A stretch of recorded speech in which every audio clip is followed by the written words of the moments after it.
here a job today in Engadine, in a block of units. NBN's come in HFC. So this one I've got a bit of a question for you guys out there who work for NBN or whatever.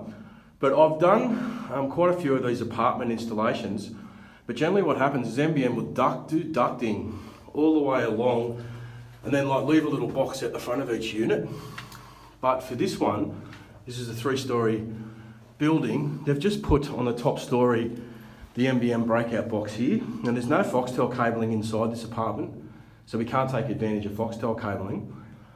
But I just want to ask the question, if anyone out there knows, are they supposed to be taking the ducting to out the front of each door, which is what I've seen in multiple apartments that I've done NBN installations for, or is this a legitimate way of doing it? Like, is this by the book, where they just take the box to the top floor and just leave it and then expect every customer to then cable back to this point? Because it's going to be quite a difficult scenario for each individual person in this unit block to get a cable back to this point.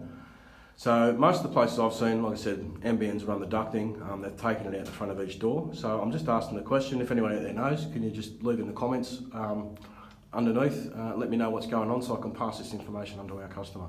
So you can see here, this is where the mains come in from the street, and they've just basically run their steel ducting up, punched in through the wall up here. Let me just focus in. And then they've gone into the ceiling and then they've just put their box there. So yeah, look, I haven't seen it like this before, where they've just left it like that. Usually they'll run ducting and, like I said, have a HFC cable at the front of each apartment ready to go for us to tap into. But this one, I don't know whether it's